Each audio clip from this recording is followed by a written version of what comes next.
ફરી નવા એક વિડીયો સાથે અહીં કમોસમી વરસાદ માવઠાને કારણે ખેડૂતને પડતી મુશ્કેલીઓ અને તેની અદ્ભુત હિંમત દર્શાવતી એક હૃદયસ્પર્શી વાર્તા છે.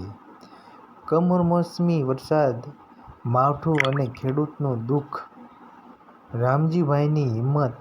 સૌરાષ્ટ્રના એક નાનકડા ગામમાં રામજીભાઈ નામનો એક અત્યંત મહેનતુ અને પ્રામાણિક ખેડૂત રહેતો હતો. રામજીભાઈ પાસે જમીનનો એક નાનો ટુકડો હતો અને તે જ તેમના પરિવારના ભરણપોષણનો એકમાત્ર આધાર હતો. સોનેરી સપના અને કાળી મજૂરી. આ વર્ષે રામજીભાઈએ બેંકમાંથી થોડી લોન લઈ પોતાના ખેતરમાં ઘઉં અને જીરાનું વાવેતર કર્યું હતું.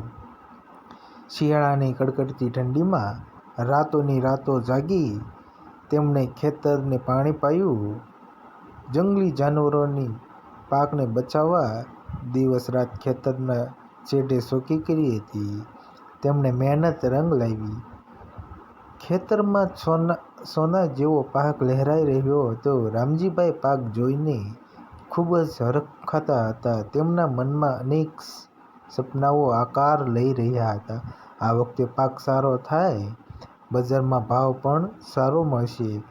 સૌથી પહેલાં બેંકની લોન પૂરી કરીશ અને પછી મારી દીકરીના લગ્ન તૈયારીઓ શરૂ કરીશ. અચાનક આવેલા આફત. કમોસમી માવઠું. ફાગણ મહિનો પૂરો થવા આવ્યો હતો અને પાક લણવાની તૈયારીઓ શરૂ થઈ ગઈ. પરંતુ કહેવાય છે ને, કુદરતની ગતિ ન્યારી છે. અચાનક એક સાંજે વાતાવરણમાં પલટો આવ્યો. આકાશમાં કાળા ડિબાંગ વાદળા ઘેરાવા લાગ્યા. વીજળીના કડાકા ને ભડાકા થવા લાગ્યા અને જોતામાં તો ધોધમાર કમોસમી વરસાદ એટલે કે માવઠું તૂટી પડ્યું. સાથે સાથે બરફના મોટા કરા પણ પડવા લાગ્યા. ખેડૂતની આંખોમાં આંસુ. રામજીભાઈ પોતાની ઘરની ઓસરીમાં બેઠા બેઠા આ ભયાનક દ્રશ્યો જોઈ રહ્યા હતા. તેમણે હૈયું બેસી ગયું. વરસાદ રોકાયા પછી જ્યારે તેઓ ખેતર પહોંચ્યા ત્યારે તેમની આંખો સામે તેમની જ 6 મહિનાની કાળી મજૂરી પાણીમાં ધોવાઈ ગઈ હતી. ઉભેલો સોના જેવો ઘઉંનો પાક જમીનદોષ થઈ ગયો અને જીરું વરસાદના પાણીને કારણે સાવ કાળું પડીને સડી ગયું હતું. રામજીભાઈ ખેતરમાં શેઢે બેસીને માથે હાથ દઈને ધ્રુસકે ધ્રુસકે રડી પડ્યા. હે ભગવાન! તે આ શું કર્યું? ગરીબોને મોઢે આવેલો કોળિયો તે છીનવી લીધો છે. હવે હું દેવું કઈ રીતે ભરીશ અને મારા પરિવારને શું ખવડાવીશ? તેમની વેદનાનો કોઈ પાર ન રહ્યો. હિંમત અને નવો રસ્તો. તેમની પત્ની અને ગામના સરપંચ ત્યાં આવ્યા. સરપંચે રામજીભાઈના ખભે હાથ મૂકીને આશ્વાસન આપતા કહ્યું, રામજીભાઈ, કુદરત સામે કોઈનું જોર ચાલતું નથી.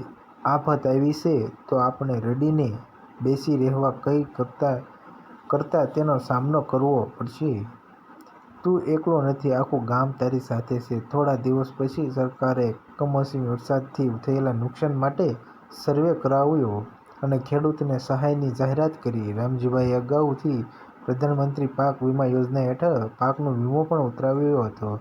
થોડી સરકારી સહાય અને વીમા પૈસા મળવાથી રામજીભાઈને ફરીથી ઊભા થવાની આશા મળી. તેમણે આંસુ લૂછવા અને આવતી ઋતુમાં નવો જોશ સાથે ફરીથી ખેતી કરવાની તૈયારી શરૂ કરી. વાર્તાનો બોધ આપણને એ મળે છે કે કુદરત સર્વોપરી છે. માણસો ગમે તેટલો મહેનતુ હોય, પરંતુ પ્રકૃતિની તાકાત સામે તેને નમવું જ પડે છે. ખેતીની સહનશીલતા. ખેડૂત સાચા અર્થમાં જગતનો તાત છે.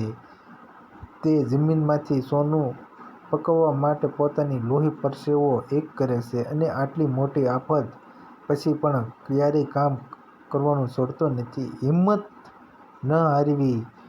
જીવનમાં ગમે તેવી મુશ્કેલ પરિસ્થિતિ કેમ કે ન આવે, રડીને બેસી રહેવાને બદલે તેનો સ્વીકાર કરી હિંમતથી ફરીથી ઊભા થવાની આ જ સાચી સફળતા છે. અંધારી રાત પછી સવારનો સૂરજ ઉગે છે.